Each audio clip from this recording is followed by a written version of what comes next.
The Sytherin court was beautiful in the way that very formal things are beautiful, impressive, expensive, calculated to demonstrate power and refinement. Princess Kaela stood in her assigned position during the diplomatic reception, wearing ceremonial robes that weighed approximately 20 pounds and formal jewelry that marked her status as heir to the Sytherin throne. She'd been standing here for 2 hours, greeting ambassadors and dignitaries with appropriate courtesy, while internally counting down until she could escape to her private quarters.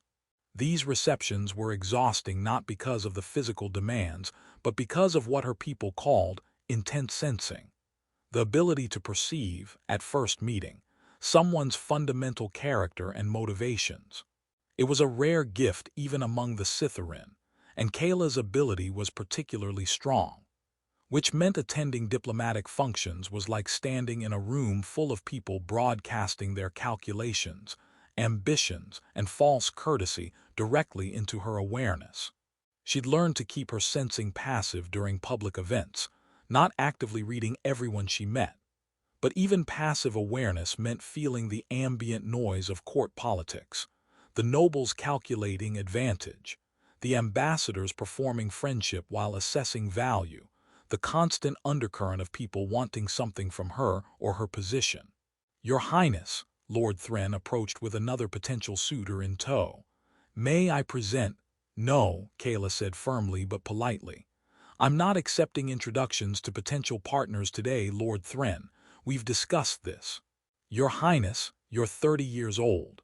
By our customs, you should have accepted partnership years ago. Your continued refusals are causing political concern. My continued refusals are my prerogative as heir and as a person capable of choosing my own partners." Kaela kept her voice level despite 5 years of this same argument. "I'll accept partnership when I find someone whose intent I can trust. Until then, please stop presenting suitors who only want access to the throne." Lord Thren's expression suggested he wanted to argue further, but her mother's approach stopped him. Queen Thessa dismissed the lord with a gesture and moved to stand beside her daughter. "You could be more diplomatic," Thessa said quietly. "I could be. I'm choosing not to be, since diplomacy has failed to communicate that I'm serious about my requirements." Kaela adjusted her heavy ceremonial robes. "Mother, how much longer until this reception ends?" "Another hour. And darling, I know your intense sensing makes these events difficult, but Lord Thren isn't entirely wrong. Your refusals are causing political complications. Allies wonder if the Sytherin Empire honors commitments. Nobles question your dedication to succession. Your father and I support your choices, but we're running out of ways to justify them to the court. I'm not refusing out of stubbornness. I'm refusing because every single suitor presented has radiated calculation, ambition, or superficial interest. I won't commit my life to partnership with someone whose intent I can sense is selfish or false." Kaela paused. "I know it's politically inconvenient, but I'd rather face political pressure than spend my life with someone who sees me as a position to exploit rather than a person to know." Thessa's expression softened. "I understand. Your father and I had arranged partnership that became genuine love over time, but I've always wished you could have choice from the beginning. I just wish your ability didn't make that choice so exclusive." "Me too. But I can't turn off my sensing, and I can't ignore what it tells me." Kaela scanned the reception hall, noting the usual mix of Sytherin nobility and visiting dignitaries. At least tonight is just diplomacy rather than another suitor presentation. About that, the human delegation arrived this afternoon, first formal contact with humanity. Your father wants you to greet their lead representatives, establish friendly relations. Thessa gestured toward a group near the entrance. They're the ones looking nervous and trying very hard to follow protocols they clearly don't fully understand. Kaela looked at the humans with mild interest. They were visually distinct from Sytherin. No long ears to express emotion, shorter builds, different facial structure. The lead ambassador was performing diplomatic courtesy with practiced ease, but the others in the delegation seemed less comfortable with formal court settings. "I'll greet them appropriately," Kaela agreed, "though I doubt they'll be more interesting than any other diplomatic delegation seeking trade agreements and alliance formations." She was wrong. The moment Dr.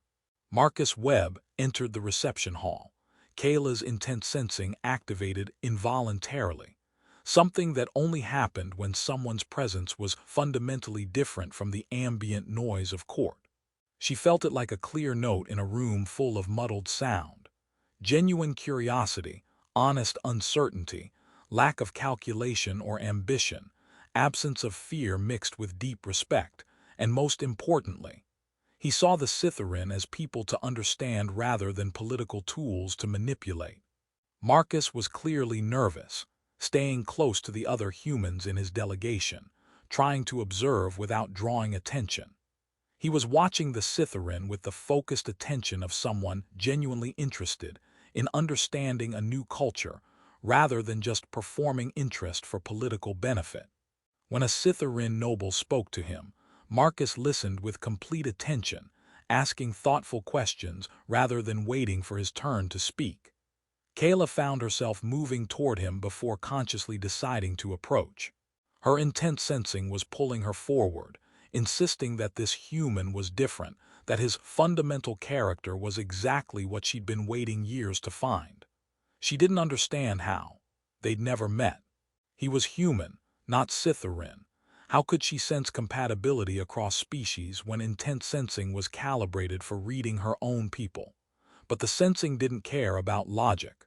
It was screaming at her that this person's intent was genuine, his character trustworthy, his fundamental orientation toward others exactly what she'd been searching for in every failed suitor presentation.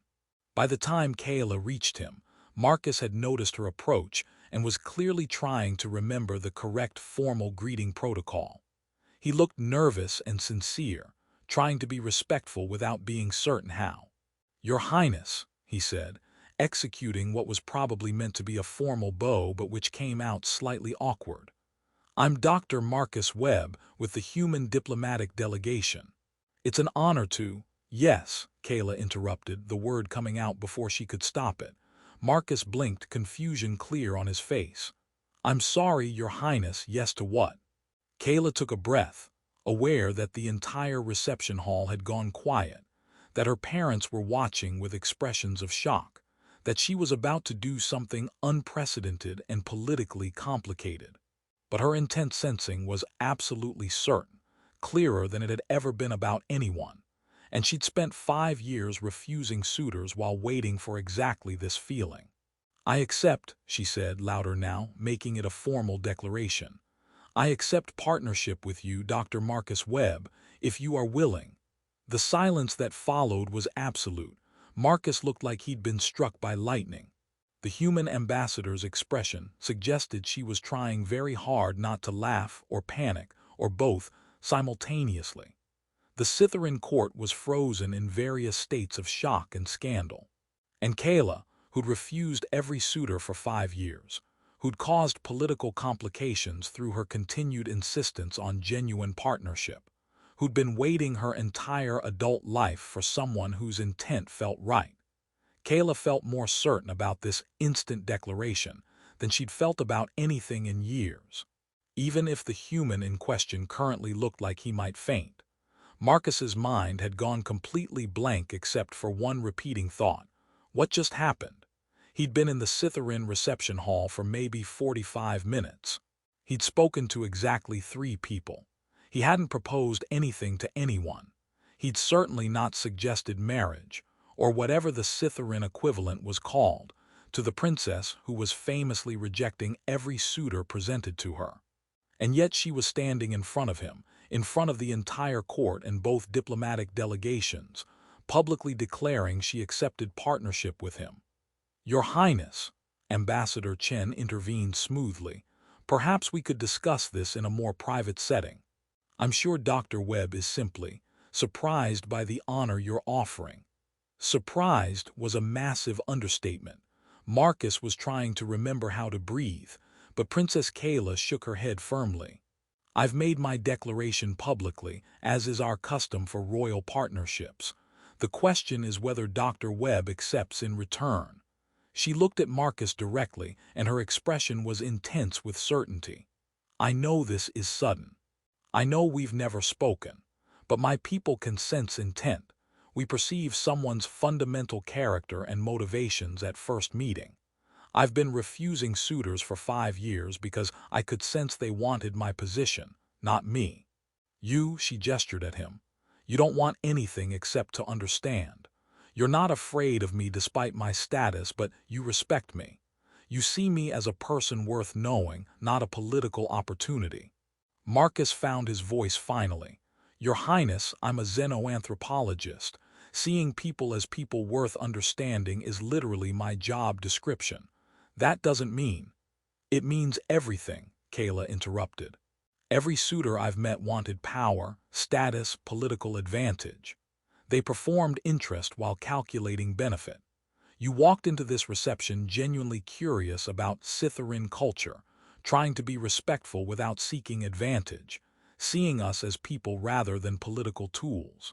That's all I've been waiting for, someone whose intent is genuine rather than calculated." Before Marcus could respond, the king, Kaela's father, stepped forward. "Kaela, this is unprecedented. Perhaps we should discuss this privately before making formal declarations that affect diplomatic relations between our species." "I've been waiting 5 years for someone whose intent felt right," Kaela said, not backing down despite her father's obvious concern. "I found him. I'm not waiting longer because it's diplomatically awkward." She turned back to Marcus. "I'm asking you to trust what I can sense. That partnership between us would be genuine, built on compatible character and mutual respect. Will you accept?" Marcus looked at Ambassador Chen, who made a subtle gesture that he interpreted as, "We'll talk about this in private, just stall politely." He looked at the Sytherin court, all watching with various expressions of shock and interest. He looked at Princess Kaela, who was watching him with an intensity that suggested she was seeing something beyond his surface appearance. Your Highness, I'm honored by your offer, but I think I need to understand more about what's happening before I can respond appropriately," Marcus managed. "Could we perhaps discuss this in a less public setting?" Kaela's expression showed disappointment but also understanding. "Of course. I'm asking a lot, expecting you to trust sensing abilities your species doesn't possess." She bowed slightly, which seemed like inappropriate formality from a princess to a commoner diplomat, but Marcus was beyond trying to navigate protocols. "We'll speak privately, but know that my declaration stands. I've waited 5 years for someone whose intent I could trust. I won't withdraw my acceptance just because you need time to process it." The reception concluded in record time after that, with both delegations clearly eager to retreat and figure out what had just happened. Marcus found himself in a conference room with Ambassador Chen and 2 other human diplomats, all staring at him with expressions ranging from amusement to concern. "Dr. Webb," Ambassador Chen said carefully, "in your expert anthropological opinion, can you explain what just happened? The princess apparently has some kind of intense sensing ability that lets her perceive someone's character and motivations at first meeting. She's been refusing suitors for years because none of them felt right to her sensing. Then I walked in, and she decided I was marriageable material based on." Marcus trailed off, trying to articulate what Kaela had said. "Based on me not wanting to use her for political advantage. Based on me seeing people as people rather than political tools. That's my diplomatic nightmare summed up accurately, yes." Chen leaned forward. "Here's your situation, Marcus. You can decline her offer, which would be culturally acceptable and wouldn't harm diplomatic relations. The Sytherin understand that sudden declarations can be overwhelming. Or you can accept, which would be politically significant for humanity-Sytherin relations, but would also commit you to partnership with someone you've had 0 conversations with." "Based on her ability to sense that I'm apparently not a terrible person," Marcus added. "Is this intense sensing thing common in their culture? One of the other diplomats asked, "Should we have been warned about princesses making instant marriage declarations?" "It's documented but rare," Chen explained. "Most Sytherin have some degree of intuitive perception about others' motivations, but Princess Kaela's ability is reportedly exceptional. She can assess character and compatibility with unusual accuracy at first meeting." Chen looked at Marcus seriously. "The question is, do you trust her assessment? She's essentially saying, 'I can sense we'd be good together, trust me on this.'" "That's asking a lot." Marcus thought about the moment Kaela had looked at him with that intense focus, speaking with absolute certainty about perceiving his genuine curiosity and respect. "What happens if I say I need time to decide?" "She'll probably accept that." "But Marcus, she's been refusing suitors for 5 years, causing political complications for her family because she couldn't sense genuine intent in any of them. She finally found someone whose character she trusts enough to accept. If you delay too long or decline, you're essentially telling her that her exceptional ability to assess compatibility is wrong, or that you don't trust it enough to take the risk. That's not fair. I can't commit to partnership with someone I've never spoken to just because she has good intuition about my character." "No one's saying you have to. I'm explaining the implications of your choices." Chen stood. "Take the night to think about it. We'll arrange a private meeting with Princess Kaela tomorrow so you can discuss this properly. Just remember, first contact situations are always complicated, but this particular complication could either strengthen our alliance significantly or create a diplomatic incident about human unreliability if handled poorly." "No pressure then," Marcus muttered. Meanwhile, in a different section of the palace, Kaela was having a similar conversation with her parents.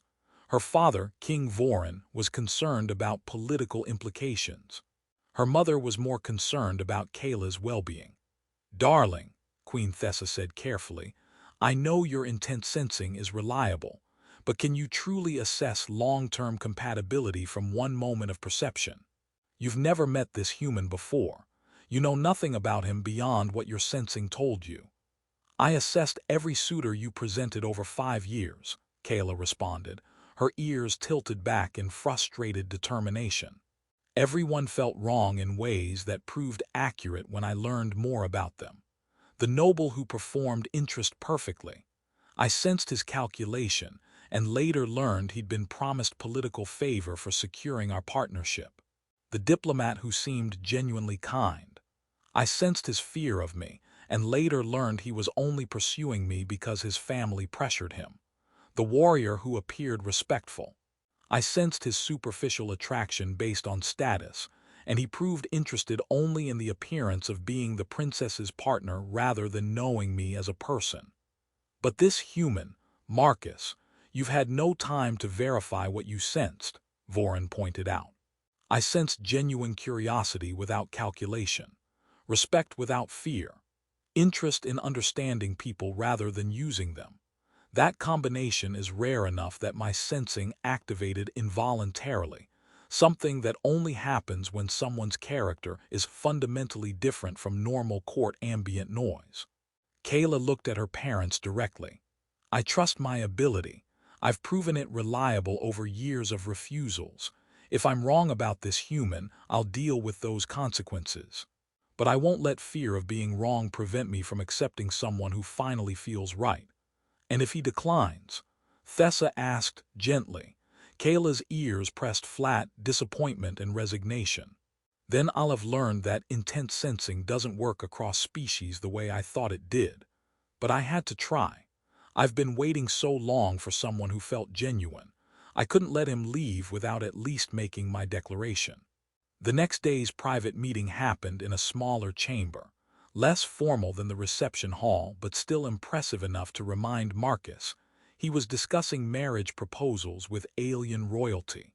Kaela arrived wearing simpler clothing than the previous day's ceremonial robes, and her demeanor was less formally certain, more genuinely hopeful. "Dr. Webb," she said, settling into a seat across from him, "I apologize for overwhelming you yesterday, My declaration was sudden and publicly dramatic in ways that clearly made you uncomfortable. "Your Highness, I'm just trying to understand what happened," Marcus said honestly. "You say you can sense intent and character at first meeting, that you perceived something in me that made you certain we'd be compatible as partners. I want to understand how that works, what you actually sensed, and why you're so certain about someone you've never spoken to." Kaela's ears tilted forward, attention and respect for his direct questions. "Intense sensing isn't telepathy. I can't read your thoughts or know your memories. What I perceive is fundamental orientation. How you approach the world and other people. Whether your interest is genuine or performed. Whether you see people as individuals or as tools. Whether fear, ambition, calculation, or honest curiosity drives your actions. And what did you sense from me specifically? Genuine curiosity about Sytherin culture, not performed for diplomatic benefit but real interest in understanding. Respect for me and my people without fear of our status or power. Lack of calculation about how proximity to me might advance your position. Nervousness about following protocols correctly, not because you were afraid of punishment, but because you genuinely wanted to be respectful." Kaela paused.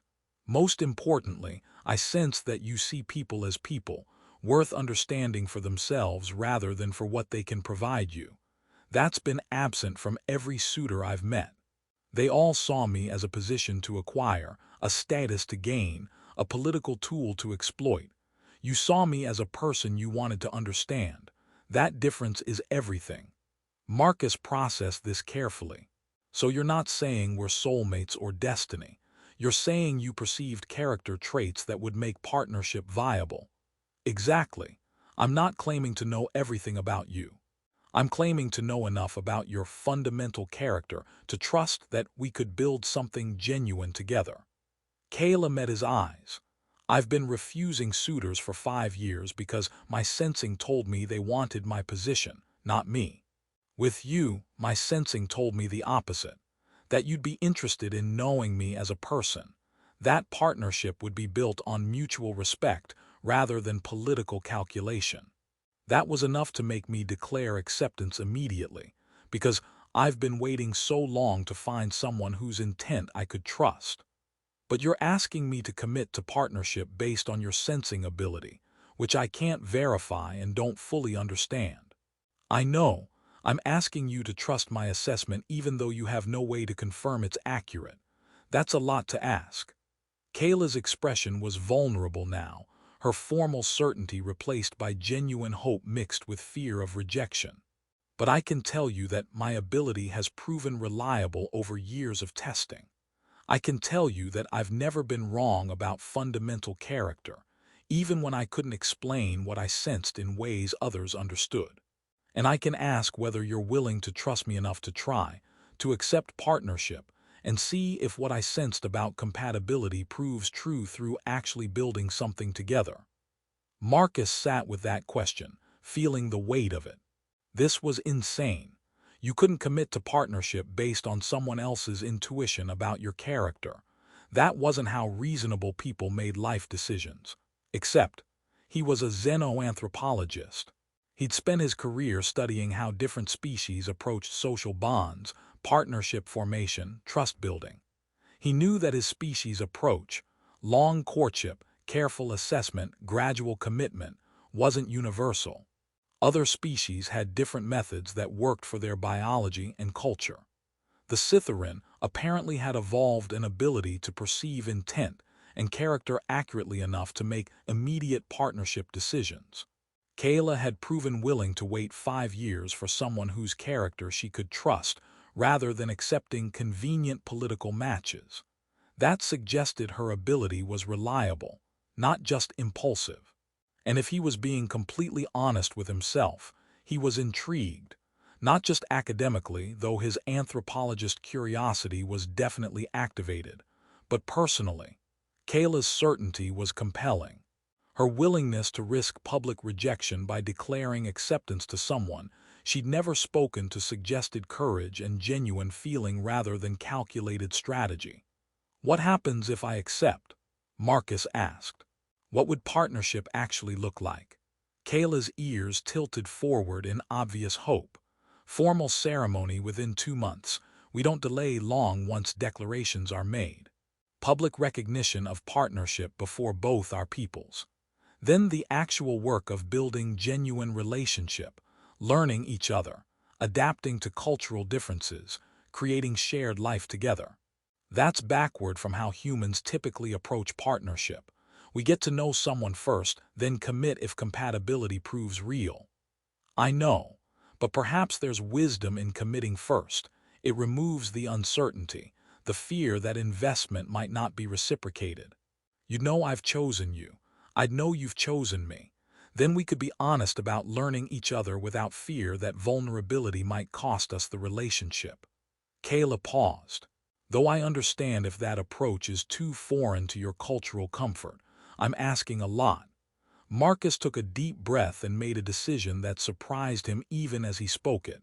Yes, I'll accept your declaration.